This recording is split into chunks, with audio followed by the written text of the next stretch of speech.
May I go ahead? Good evening Yes, sir. and welcome again to the big talk from Amrita Vishwavidyapeetham. This is Medul Krish, Career Competency Chairman, reporting to you from the residence, not from the. Usually I report from the campus, but for a change, I'm reporting to you from my residence. As usual, we have our guest, special guest, of course, is a different personality. We will introduce him later, but then we have our Swamiji sparing us time to be with us, to be the part of the big talk today. And most of you would have seen him in the earlier episodes, but those who are joining for the first time, it is my pleasure to reintroduce or introduce Swamiji Brahmachari Maheshwar Chaitanya. Our Swamiji, if you consider him in the initial stage of education, of his education, he's a commerce graduate, then went on to complete his post-graduation in Masters in Computer Application.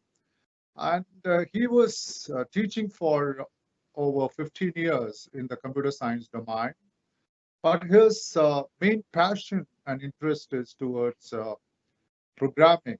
And he's been totally involved in the most sought after competition in programming, that is ICPC, International Collegiate Programming Contest. In fact, it is again not out of place for me to mention that Swamiji was instrumental in bringing many of our Amrita students into this contest as well as students from outside. And he is now currently the regional director for ICPC. And he was awarded in the year 2018 the Leadership Award for his services that is rendered for over 1 decade with ICPC. Congratulations to you, Swamiji, for this precious achievement. And we are sure with your efforts in the contest ICPC, you'll bring in more feathers to your cap. So our prayers to you, Swamiji, for bringing more laurels to yourself as well as to Amrita Vishwavidyapeetham. Welcome you. And as usual, it's our pleasure to receive the blessings of our Chancellor, Mata Amritanandamayi Deviji. And that will be done through lighting the lamp and prayers from our Swamiji, Brahmachari Maheshwara Chaitanya. Over to you, sir.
You are mute, Krish. You are mute.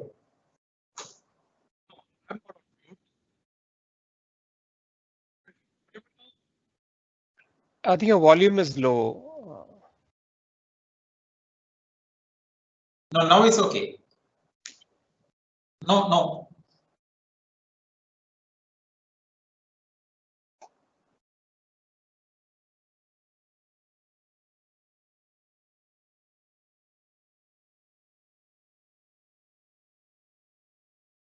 Can you check the Hello. cable? Yeah. Now you're able to hear? Yeah, now All right, yes. then I remove this. So sometime again, technological issue. So far with this, it was okay, but now without this, it's much more okay.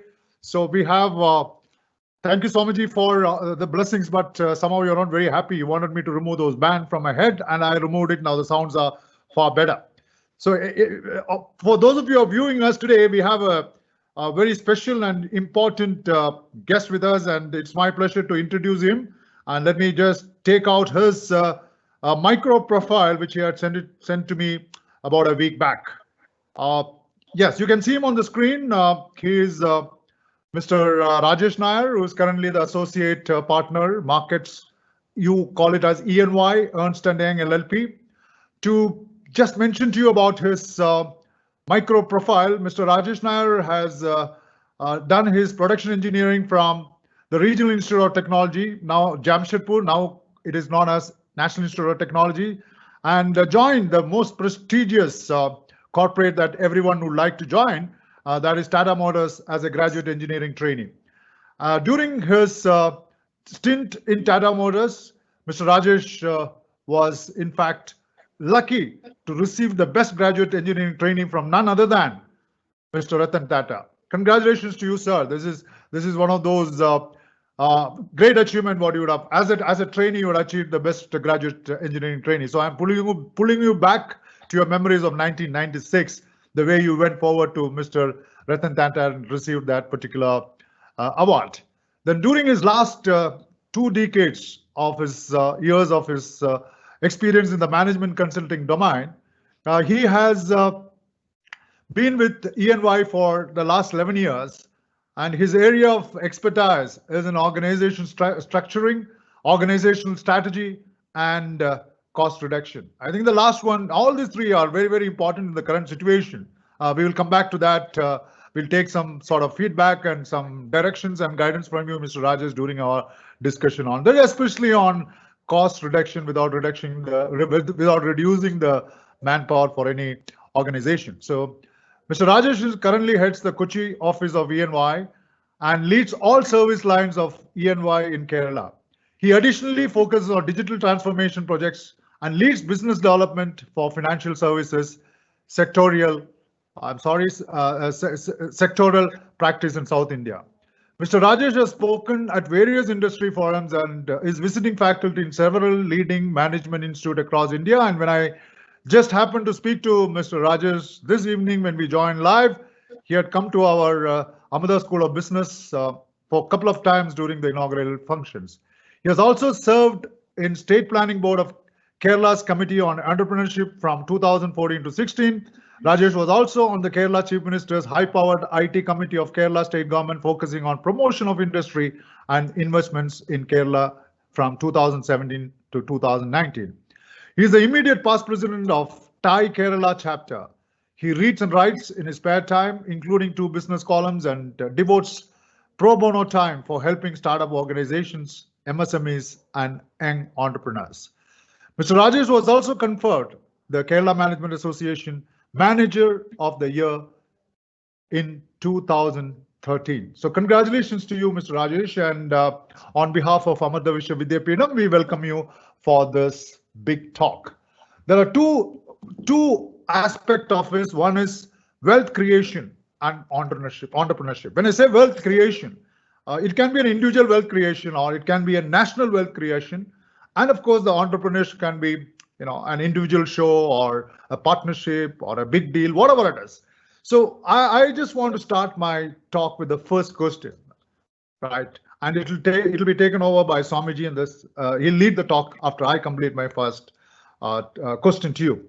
Mr. Rajesh, I want to ask you, if you look at the histories of big industries, large industries, Reliance, Mr. Dhirubhai Ambani, if you look at Apple, if you look at Microsoft, if you look at Richard Branson of Virgins, or for that matter, Warren Buffett, all these big people, the educational qualification, if you look at them, I think it's, I don't think they have gone to, though Mr. Bill Gates was in Harvard doing his law, but others are all, they have not stepped into that sort of college educations, but They have built up such an empire, which the entire world knows. So my first question is, do we need a qualification, a degree, or a post-graduation, or to do something with management courses? Do we really need that to build such huge empires like the names which I mentioned the previous talk? Over to you, Mr. Rajesh. This should be my first question, and then I leave it to Swamiji to ask his clarification with you. Thank you again, once again, from Amrita Vishwavidyapitham for your presence here, and I'm sure your talk will benefit various of students and parents who are now on this particular live show. Over to you, sir. Sure. So it's an interesting question, Krish. Sir, I think you're mute. Are you on mute? No, I'm not on. I can hear. Yeah, okay, I'm audible, right? Fine. Yeah. So it's an interesting question. What we normally see is, there are a handful of these examples of people who have not followed the structured education path, and by the power of their ideas and that power, which it's not just one idea, but also to implement that idea, see it to fruition, and pick up the next idea, and have a continuous flow of ideas. So some of them have done exceedingly well without the formal education of a school or college or a higher studies institution. But I think for the average Joe and for most of us, education the structured education is the way that we should focus on. And again, I'm not asking, while there are 10 entrepreneurs who have done exceedingly well, people who have helped them create these visions are people who have had management degrees and who have had engineering degrees, etc. So I'm a believer in formal education. I believe that most of us learn and think better when we go through the formal process of sitting with others and learning. And it's a very fortunate few and just a handful of people who have the vision to create and run enterprises without the benefit of formal education. So while I say that, there is education is not it's not like a entry barrier into being a great businessman, but it really helps at times. And you also need to remember that people who have created these institutions and helped them become much larger institutions are not just these visionaries. But it's a team of hundreds and thousands of people in this team who have probably gone through the routes of regular and formal education. So I'm a great believer of the formal channel of education. Swamiji, I have a problem. I'm not able to hear what you are talking, but you are able to hear me. You can talk to him. Meanwhile, I'll set my system right. Okay. You go ahead, Swamiji. I'm not able to hear you, but you are able to hear me. Please go ahead with your questions till I set my system okay.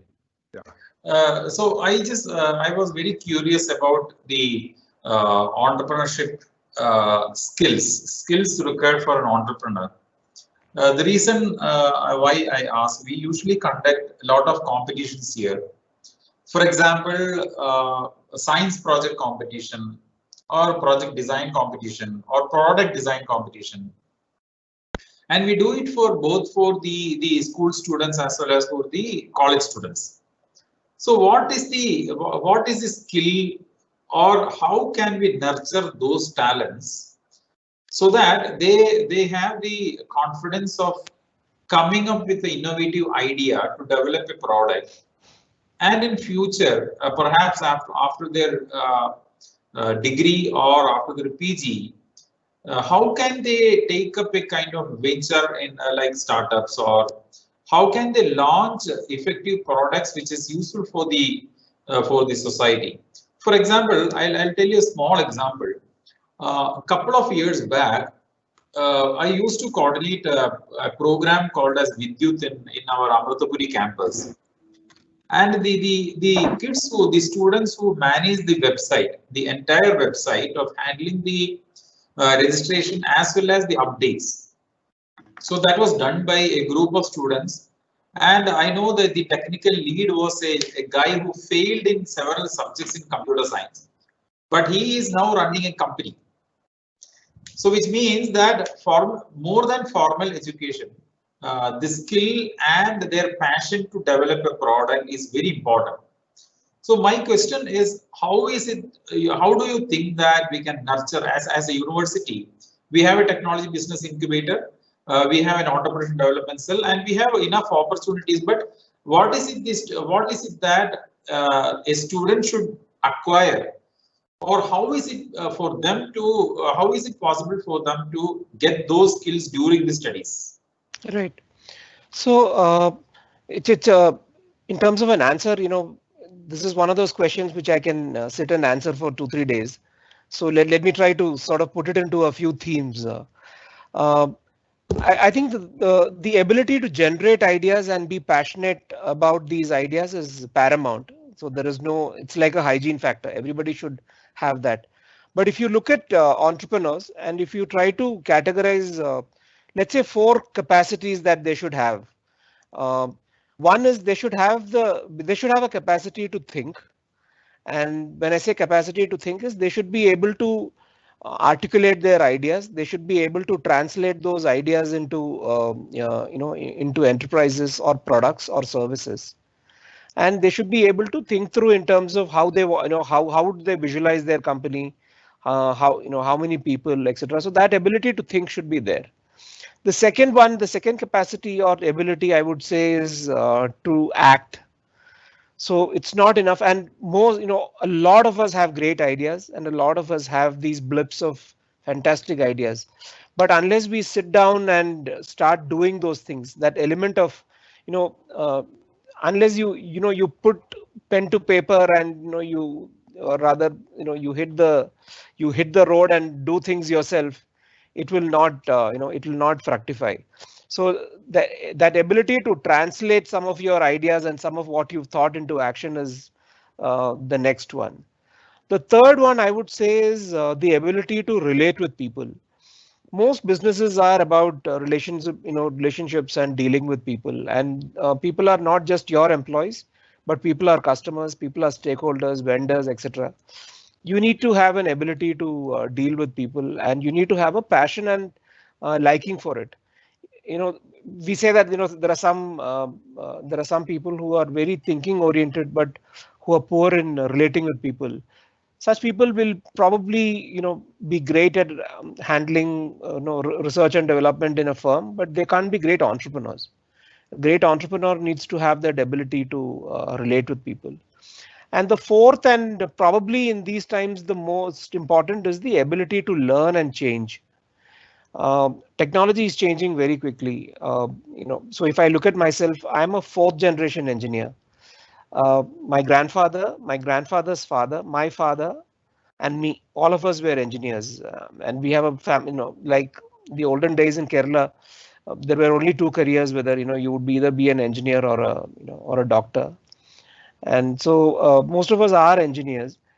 And even if I look at some of my grandfather's texts, workshop technology did not change between him and me, which means like close to 40 years, there wasn't too much of change in mechanical engineering and all that. But if I look at the textbooks, which some of the newer generation who's joining our firm are studying, the amount of technology, the amount of computers, etc., it's huge, and we need to have that ability to learn and unlearn. So just to repeat, 4 capacities or 4 abilities I think is paramount to be a great entrepreneur.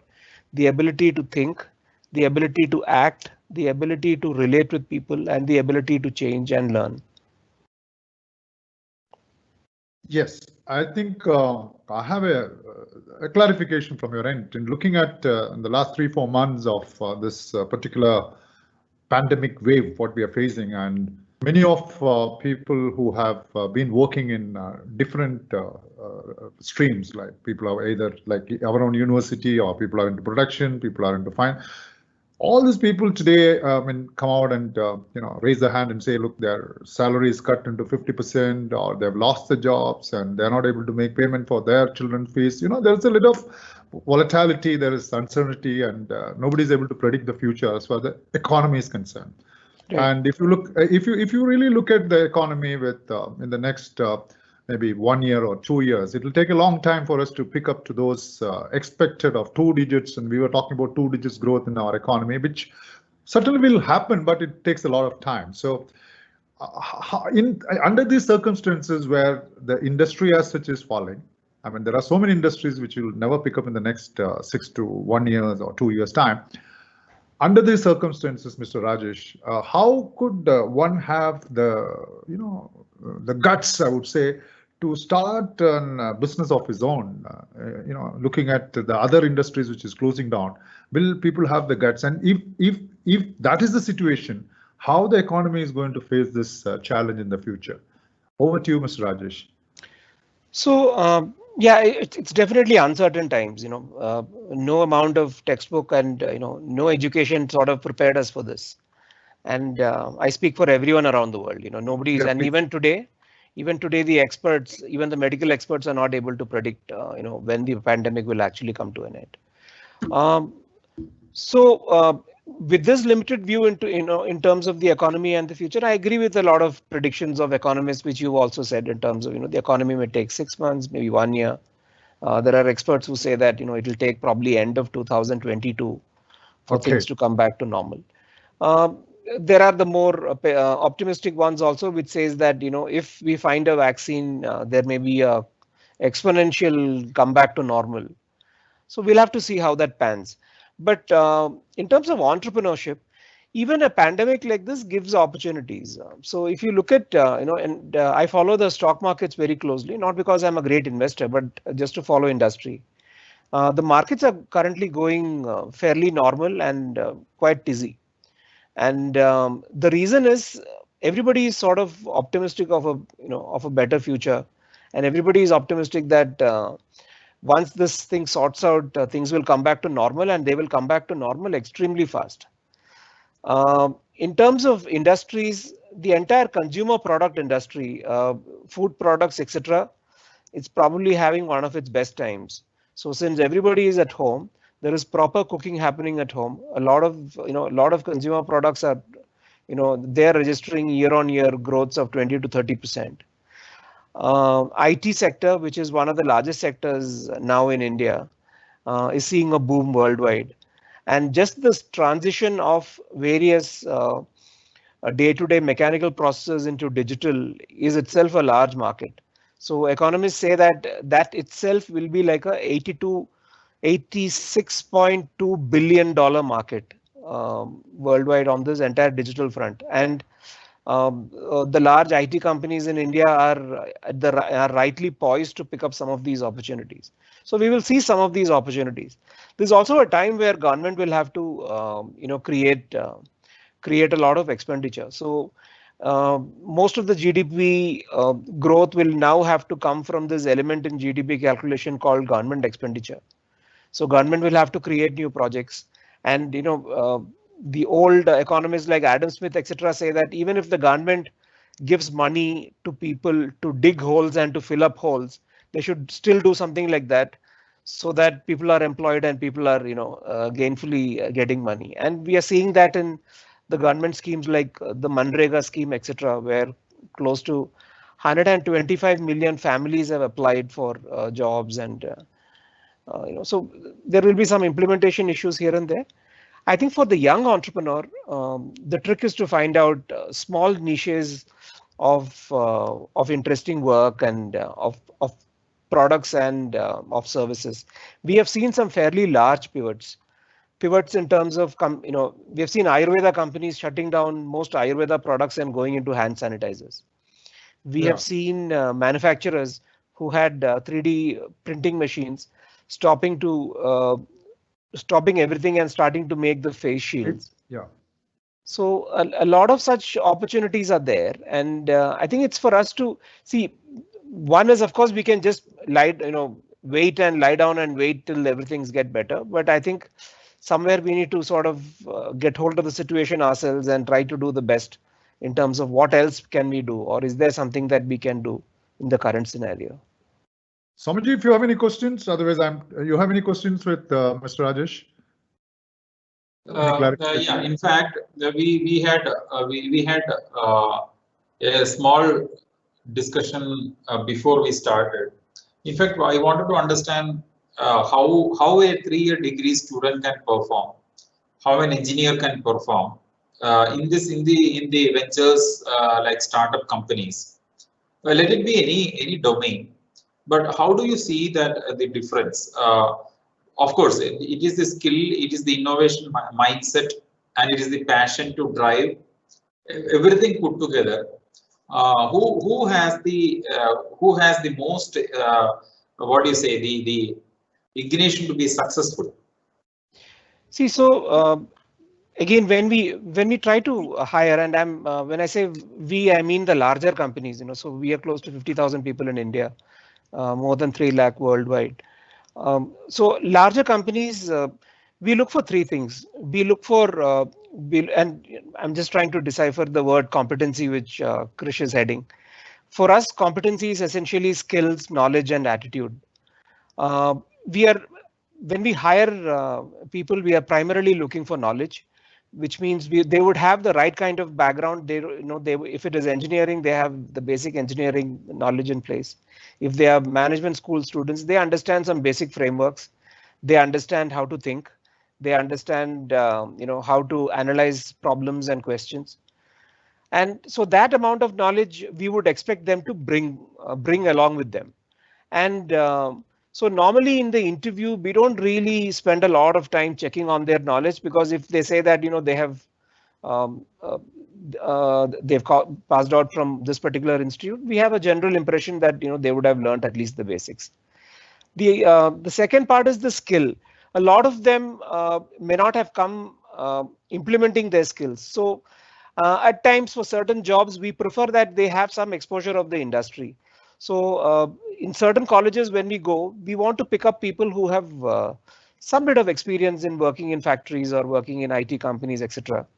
This is for some of the jobs where we feel that they need to have a little more hands-on experience of having worked in a work environment. I don't think work experience of 2-3 years really does too much, but it at least instills a sort of discipline. They wake up on time, they go to classes, they at least know the meaning of work, they know how to complete work on time. So some basic ethics they would have learned in the last the 2-3 years of their experience in whatever area. The final thing is attitude. Attitude is something that we interview also for. We want people with who are really optimistic. We want people who will take initiative, and we want people who are ready to learn as well. Because as you've seen, what I have consulted at the beginning of my career is very different from what I'm consulting with firms on. We didn't even know the word digital when I started my consulting career. And today, literally most of our projects have a flavor of digital. There is no IT company today. All of us are IT companies. Even whether you are a college or whether you are a bank, while some basic functions remain integral to the past, everything is driven by technology. So, you can't say that, those are the IT companies and we are not IT companies. Every company is technology. So we want people who can learn fast as well. So 3 things, as I said, Swamiji, knowledge, skills, and attitude. We look for all these 3 when we hire.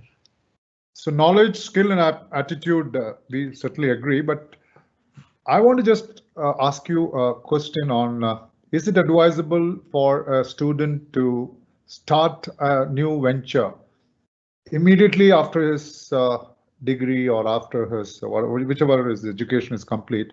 Or do you suggest that this gentleman must go to work in some of the companies, get himself exposed and experienced in running a department or running an organization, then maybe after 5 or 10 years start a new venture? I mean, it's a bit of a confusion. If somebody comes to me and asks, should I start now after my degree, or should I work for a company for 10 years and then start a venture? What is your advice and suggestion to? So normally it's not one suggestion, or it's not one concrete answer I give. It's also about judging the person. If people are really passionate about their ideas and they have thought through the idea and they have thought through on how to scale up that idea, then probably there is no right time for it. They should start right away. But if they are, if they have ideas, but they're still not sure about, how to go about it, etc., it's probably a good idea to have a little bit of experience before coming back to the idea.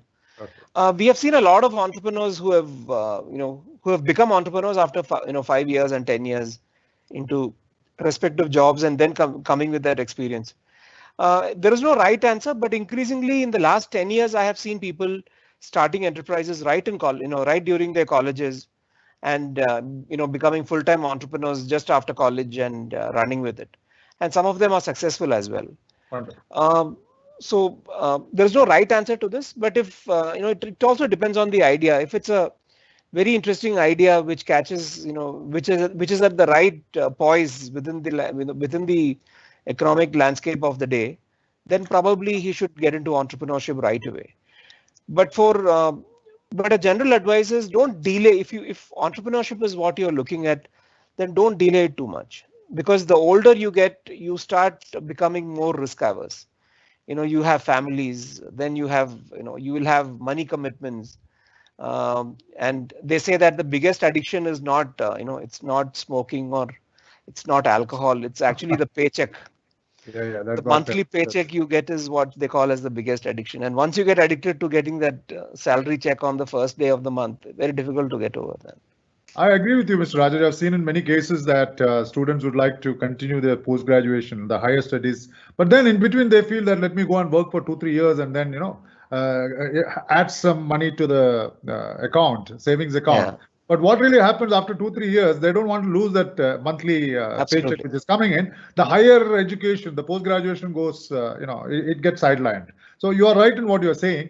But the next clarification I would like to have, how could one fund a new business idea without crowdfunding? Because, without crowdfunding, will there be any way that a new idea could be exposed for funding? Just wanted to have a clarification on this. Yeah, so for the slightly later ideas, companies which are 1 or 3, 4, 5 years old, there is a huge ecosystem. There are what we call as venture capital firms, which give you money, but they will take a larger stake and they'll be part. Or otherwise, if you are a larger firm, there is private equity. Private equity guys also take equity, but they may not spend too much of time like the venture capital firms. But today, even for the younger firms, who are starting out and who are just at the idea stage, there are incubators across. Even in Kerala, there are close to 9 to 10 incubators. And every state today has incubators, which gives you free space, some of the free support services like internet, etc., where you can start off a company at a very low scale. There are what we call as angels and high net worth individuals who are looking for alternate investments. So even within Kerala, we have the Kerala Angel Network, which I'm part of, where we do small ticket size. We do funding between 50 lakhs to 3 crore for company. This is a very small sum for, if you look at companies and what they require, but it's a very important amount that they can get right at the beginning of their idea journeys, because the banks are still not mature enough to give you seed money. Banks need to see collateral. Banks need to see a lot more security. Although banks are also changing, and banks are also, in fact, the governments are also supporting the banks to give money to younger entrepreneurs. So that will change. But today there is an ecosystem available. So you don't need to take all your parents' money, or you don't need to pledge your wife's jewelry to start a business. There is money which is there. There are companies and there are grants which are there. Government has a grant. In the budget 2 years back, they announced close to 10,000 crore in terms of entrepreneurship money. Some of those schemes are still running, and so there is money. Yeah, you need to. Yeah, I think what the funding is there today. You just need to focus on the right idea and the right scalable idea. Mr. Rajesh, I would like you to now tell those students who are watching this particular live show, what are the do's and don'ts as an entrepreneur? What are the do's and what is that you should do and what is that you should not do as an entrepreneur while starting, during the business, right? So that he makes a dent in the entrepreneurship and his brand is built and keeps moving up. So do's and don'ts in an entrepreneurship. Over to you, sir. Sure. So I think the first and the foremost idea, the foremost thing that you should have is you should have an idea, and you should have thought through that idea left, right, center. You should have gone deep, assessed that idea. a lot of ideas. We're all human beings. A lot of us think similar as well. Just make sure that your idea has not been copied by somebody else, where I mean, they may not have copied the idea. There may be a similar idea already existing somewhere. Do fact check your idea here and there, and then plow your mind into it. So the first and foremost thing is to have an idea, and if it's an idea where you sit back and you think, are there people in this world who will pay for this idea? That is where your idea starts becoming an enterprise. If it is just a great idea and there is nobody in the world who's going to pay for that idea besides you, then it's not a great idea. So look at the practicality of that idea and pick up ideas which are smaller in scale. So you can't start a company which needs a lot of capital investment, etc. today, because there are the larger companies which are already there for this. So look at ideas where you can start off frugally and start off quickly. The other idea is the other portion of starting up a company is if you look at it as a full-time vocation. This, I am an entrepreneur part-time will not work. So even if you go to a guy to fund your business, if you tell him that, I'm primarily an engineer working in XYZ company, but this is a great idea I have, will you fund this idea?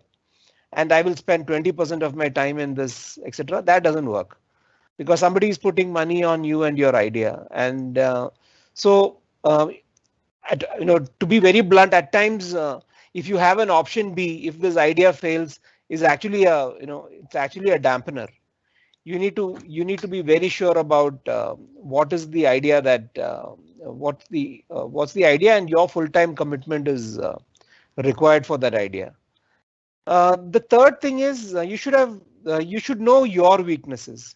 So if running a company in terms of working with people is not your strength, you need to make sure that you have somebody in your team who's great with working with teams.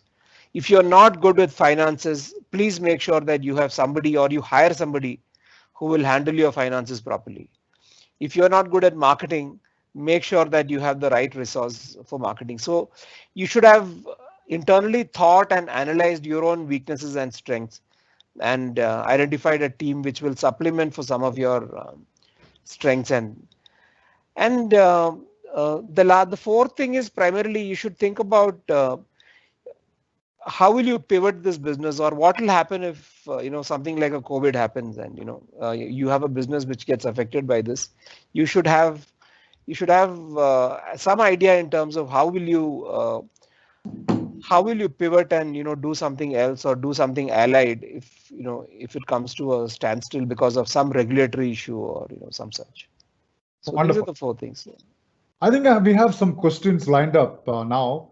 Sure. One, Poonam Nayak, present trend in company is hiring newcomers or people with 4 to 5 years experience, but not very experienced person of 15 years or above, or people with age limit above 35. Probably the reason company doesn't want to pay more. Is that the reason that you're not picking up people who are above 35? That's her doubt. In such scenario where a middle-aged person will get job, what will be the future of such people? So the middle-aged people get a job, and what is the future of such people? Is the question by Poonam Nayak. Yeah, so Poonam, the first part of the question, no, salaries is not a constraint, because today even the entry-level salaries are quite high. So if you salary is definitely not and I speak for most of the large companies, salary is definitely not a problem. Not a constraint. Okay. Not a constraint.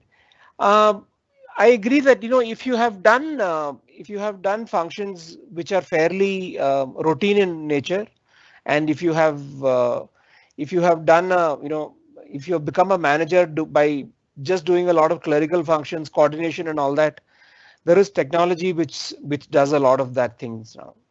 So that becomes a problem. So for example, head of admin, which was an important role. A lot of such roles get done by bots and gets done through technology. So some of those roles, if you are a middle-aged professional, you need to have a higher skill set. So at any point of time, evaluate what you're doing and add new skill sets to your repertoire. And so just because you have 15 years of experience will not qualify you into any job. It has to be, it has to be so you need to, I would say, something practical that that you can do is, write a CV for yourself, write a resume for yourself and see if you have the right kind of skills. If you don't have the right kind of skills, it is time for you to learn. There are lots of online resources to learn. There are websites which offer courses free and at very nominal rates. You should look at learning and retooling yourself, as they say. Wonderful. I think Poonam Nayak, I think your question has been clearly been explained by Mr. Rajesh Nair. And I go to the next question. This is an anonymous question. I have a PG qualification and employed comfortably, right? PG qualification, employed comfortably, but still he wants to start a business. He says, I have few interesting ideas, but I'm just afraid whether the same comfort will be there in businesses. How to overcome this? I think the question is very clear. Yeah. So I think the primary answer is no, it will not be comfortable. It will definitely not be comfortable. It's a complete up and down journey. And if you like what you're doing right now, and if you don't mind it too much, and if you think that you will start your own company and you will have time for yourself, believe me, it's a completely wrong notion. You will not have any more time for yourself if you become an entrepreneur. So you have to, and some of these ideas have to be compelling enough for you to be passionate about it. And if you have a good, comfortable job, in fact, somebody mentioned that the smartest thing you can do during COVID times is to keep your job and not try anything different. So be careful when when you want a change of career. And if you think that entrepreneurship is a change of career and it's just another sort of career, it's not. It's a much more rigorous deal. I think I agree with you, because I remember the days when I used to work for MRF Tires. I was in Bangalore, and then one of my colleagues who joined along with me in the year 1990, he left for US and he started an IT firm there, and he pulled so many people from India, and he was doing extremely well. When he comes down to India, you can see the way he travels those days in Mercedes-Benz and stays in those Oberois in Bangalore, right? So, in fact, I was really stunned, and I wanted to start a similar type of business. And when he came down, we had evening with him in Bangalore Club. I still remember. And I asked him, look, you're doing so well, and I also want to leave MRF and then start a business of my own. So he said, are you willing to go by bus? Because those time MRF, we used to have a company car and a chauffeur-driven cars. Are you willing to be away from the club? I said, no, I can't afford to lose my. Are you willing to spend money on your mobile those times using, right? I said, no. Are you willing to travel by train instead of by air? No.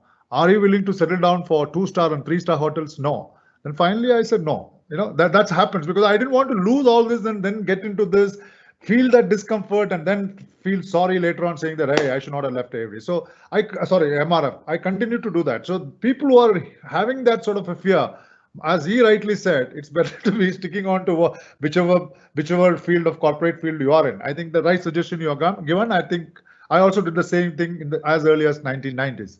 Now, the next question coming here is how to exactly start the entrepreneurship right from your college days.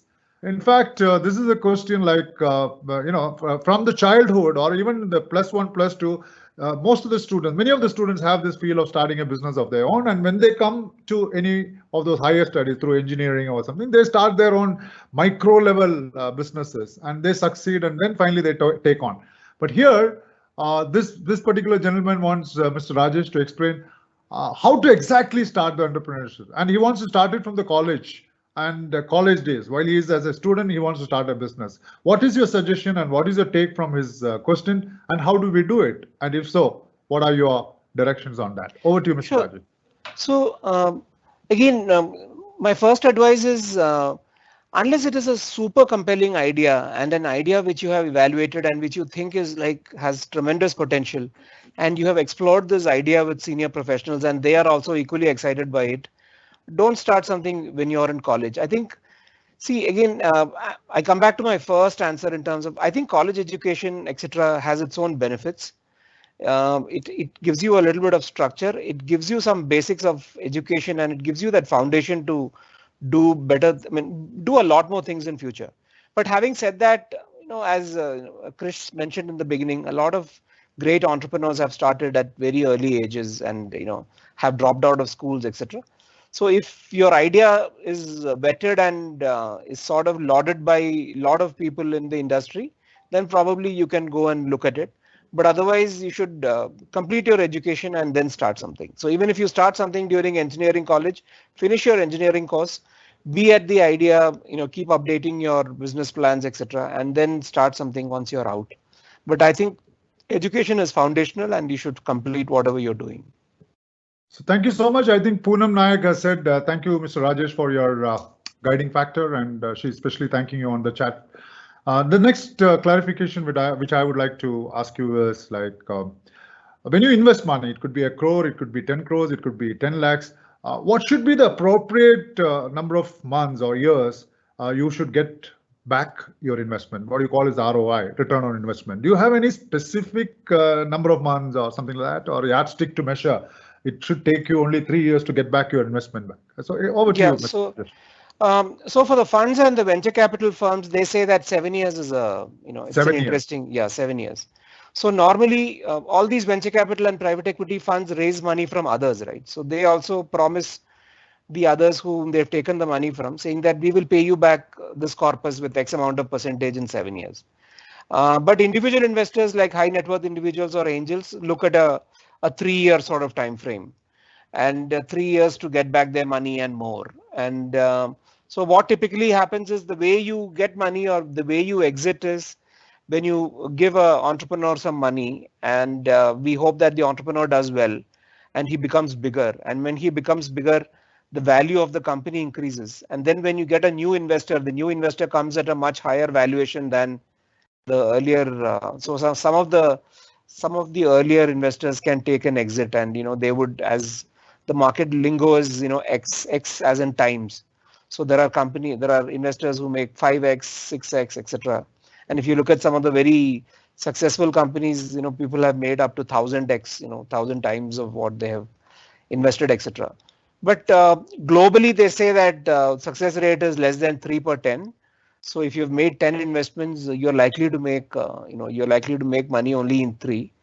But very successful investors say that even if you make money in 3, one of those investments is enough to cover up all the money, all the losses that you've made in all the others. So that's the reason why people are increasingly getting into. So if you had invested in a Flipkart, or if you had invested in a Byju's 10 years back, you wouldn't have to work, or your children wouldn't have to work.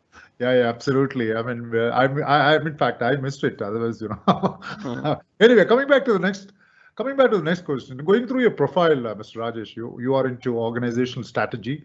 You're also into cost reduction. And Right. today, many of the companies are into cost reduction because they Right. need to survive. The revenues have dropped and eaten away the profit. So, the first thing is to keep your hands on the number of employees, which is Right. not correct. And Tata as a company haven't done that. If you look at Yeah, that, they haven't done that. Yeah. they will not do it also because on humanitarian ground, and they can afford to also. But there are many companies, I don't blame them, because they have been forced to the wall. I mean, they have no other go but to do that. But with your experience and exposure into this corporate strategy and also cost reduction, is there any way where you can improve the productivity without cutting the number of people in the organization? Over to you, Mr. Rajesh. Yeah. So see, costs, it's like a spreadsheet, right? So if a company has a spread of its costs, and if they say that 50% of my cost is people, or 60% of my cost is people, then definitely you will start looking at costs. But there are other factors as well. There is material. There is so you look at a lot of material substitution. The larger cost reduction themes which I'm seeing today is companies are looking at digitization and making some of these processes more efficient. So which means when I say efficient, they're trying to make lesser mistakes in some of these. By doing lesser mistakes, they will lose lesser money. They're looking at material substitution. Can I use something else for this, etc. They're also seeing whether they can make some changes in supply chain, get into new partnerships. And so it's like, if you, instead of sending an assembled product to, let's say, London, can I send this as a knockdown kit and of 7 different things, and then can it be assembled in England or wherever? And will there be a cost saving in this? So cost saving ideas there are several ideas, much okay. more than the people part. Absolutely. So everywhere, what we are doing in every company that we are working in is to looking at is what is the fixed cost, what is the variable cost.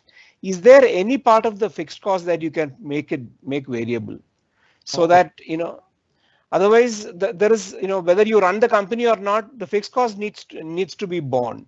So is there any way that not in India but in Western countries we have seen this entire employee thing going on a contract basis, and what we call as gig economy.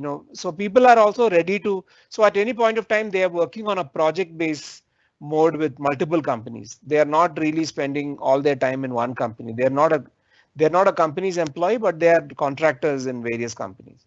So such models will come to Kerala, to India as well, but it's early days.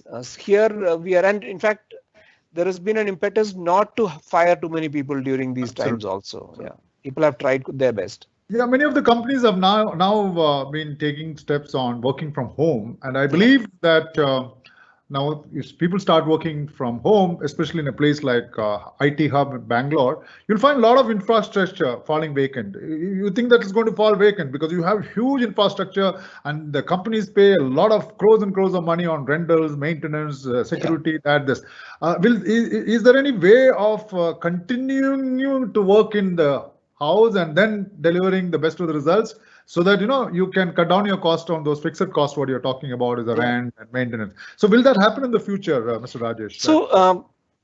So it's been only 3 to 4 months. 4 months, yes. So a lot of companies have looked at such options in terms of suppose some of the support functions work permanently from home. What is it that we can do? Can we avoid taking up this building in this IT park, etc.? And so those kind of things, we can always we can look at and we can try to figure what's the best way out. In the long run, this may also create a slightly lower demand for commercial space. That's what analysts say worldwide, saying that a lot of people, if this work from home comes in, then probably you don't require so much of commercial space, and your offices can be smaller and all that. So those are things, but I think it's still early days. Do you find the Bangalore roads empty, or you find it still crowded?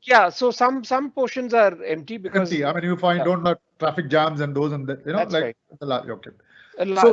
Large IT companies have a lot of employees working from home. Otherwise, 5 kilometers will take almost 2 hours in Bangalore, to reach the destination. So now things have improved. That's what Mr. Rajesh says.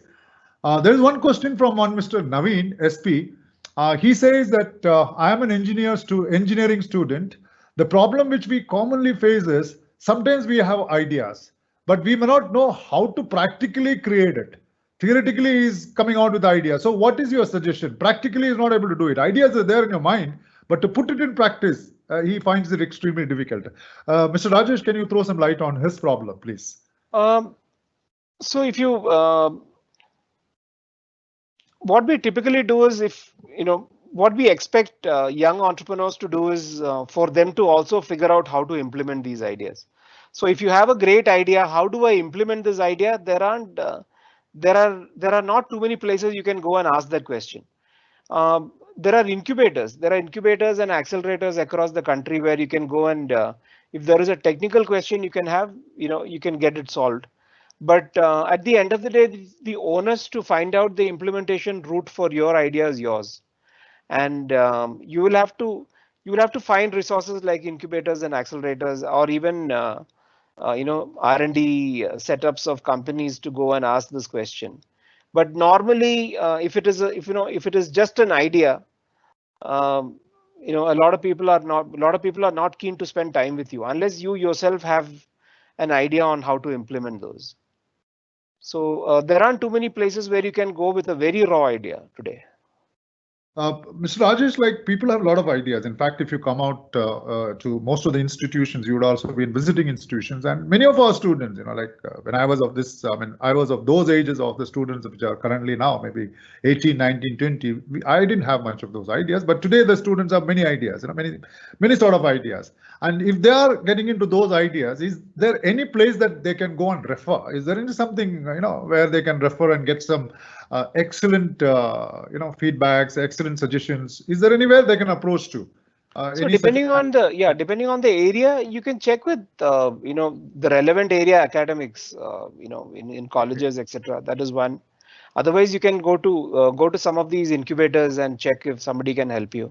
Okay. But today, again, just to see whether an idea is feasible, there may be, and if it's an idea which is related to a particular company, you can go and speak to the company people. Especially even public sector companies are also open to getting ideas and improving their. Absolutely. Those are there, but there isn't any one institution or one door that you can go and knock on for all ideas. Yeah. Absolutely. So we have just getting close to 5 o'clock. May I now request Swamiji to be back with his million trillion. Swamiji to be back. He's back here again. Yes. Swamiji, I leave it to you now. I have had many clarifications. I've almost touched all those questions which have appeared here.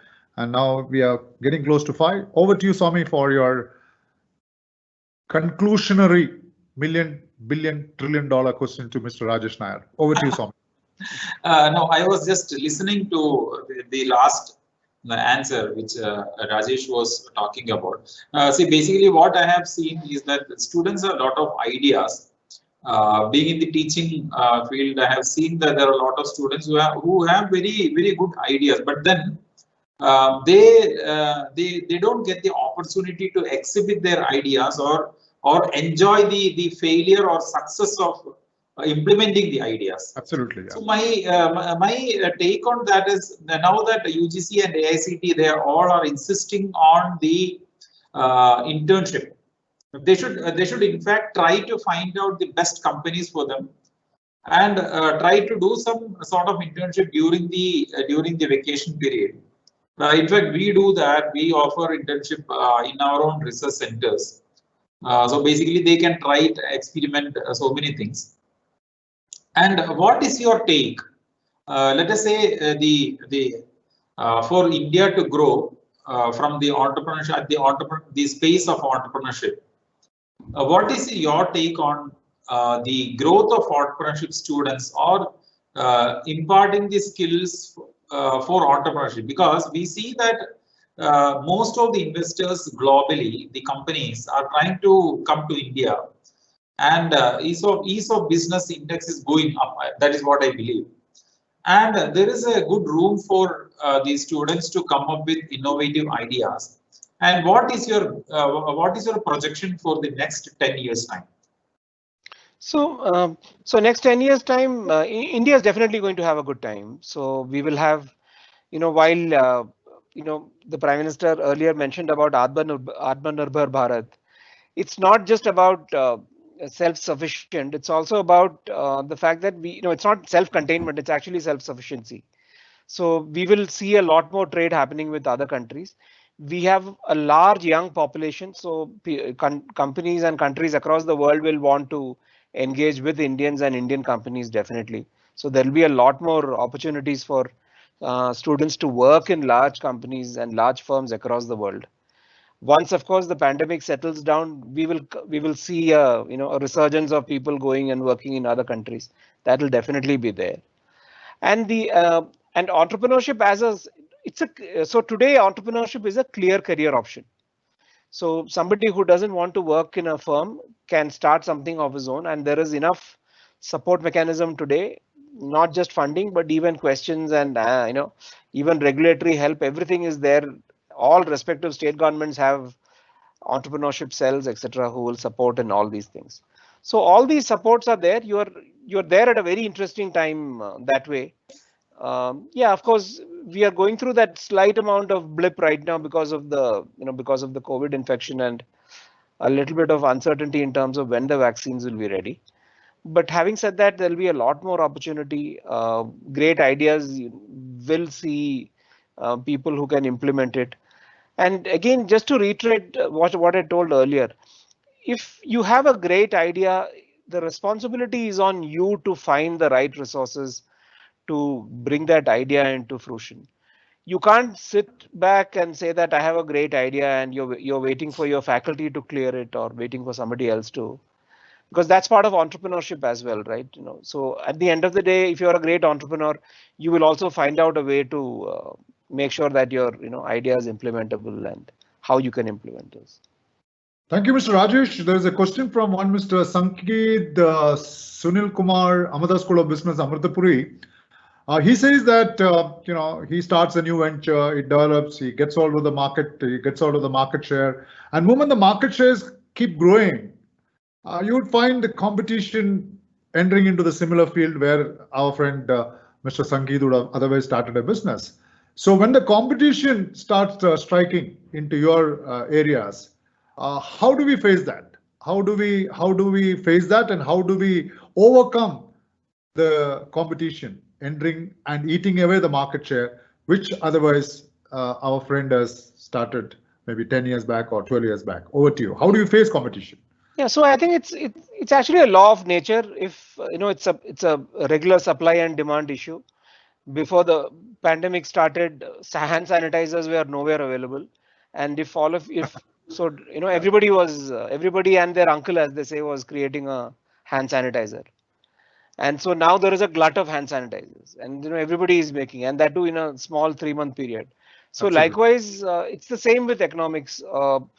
Whenever you start a company, if it's a successful company, you will definitely get competition 1 year down the line, 2 year down the line, or if you're lucky, 5 years down the line. So that is when you have to make your product stronger. You have to add more features. You have to differentiate your product. You have to make sure that it doesn't get commoditized with something else. Absolutely. There is no, as they say, the Chinese don't suddenly see your product and they'll make a version which is 90% cheaper than yours. And so that's a constant battle that you will have to fight. Okay, there's one more question which appeared now. I think, thank you so much, Mr. Rajesh, for this explanation on facing the competition. As you rightly said, we have to face it, and every business will have competition here and there. So there's one Mr. Mahadev who was asked a question. Sir, my goal in my life is to become an entrepreneur. So what are the qualifications needed for it? I think you had explained it in the earlier stages, but then he wants you to repeat what are the qualifications to be a successful entrepreneur. Over to you, sir. Yeah, so unlike engineering or unlike medicine, you don't have a 4-year course or a 5-year course after which you can call yourself an entrepreneur. You can be an entrepreneur without any qualification.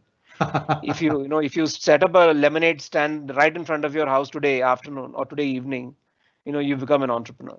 So there is no qualification.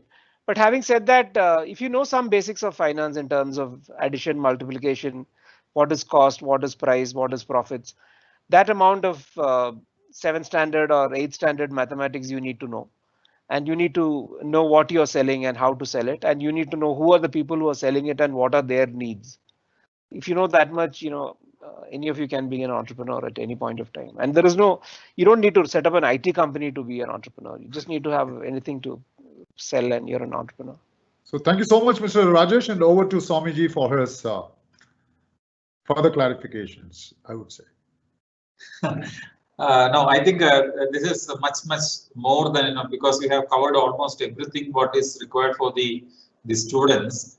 And in fact, this is the key crux of being an entrepreneur is the passion, is the self-confidence to make sure that the idea is getting materialized. And till then, they have to run behind it. So that is the crux of the whole entrepreneurship, if I'm correct. So thank you so much for the insights and the time you have taken patiently to explain and answer all the queries. I think concluding remarks will be given by Krish as usual. Yeah. See, I mean, let me tell you all, we're all after your graduation keep searching for jobs, and after hearing Mr. Rajesh Nayar's explanation on creating wealth through entrepreneurship, it's always instead of seeking a job, it's always better to create jobs for others. So with this lovely explanations on creating wealth through entrepreneurship, it's our pleasure to especially thank once again Mr. Rajesh Nair for being with us on this big talk. And I'm sure that his talk has helped many of us deepening our knowledge on entrepreneurship. And I'm sure in the years to come, you'll have more people venturing into entrepreneurship and creating more jobs for others rather than for seeking jobs. So thank you so much again, once again, Mr. Rajesh Nair. It is our pleasure to have you here. And I'm sure that when things ease up, we welcome you again to our schools of business for further talks on entrepreneurship. Sure. So till we meet again, it's Medil Krish reporting not from Amartya Vishwa Vidyapeetham headquarters. I'm reporting from my own residence at Coimbatore, and wishing you all a safe and secured life in the future. Thank you so much. Thank you. Yeah. Jai Hind. Pleasure. Namaste. Namaste.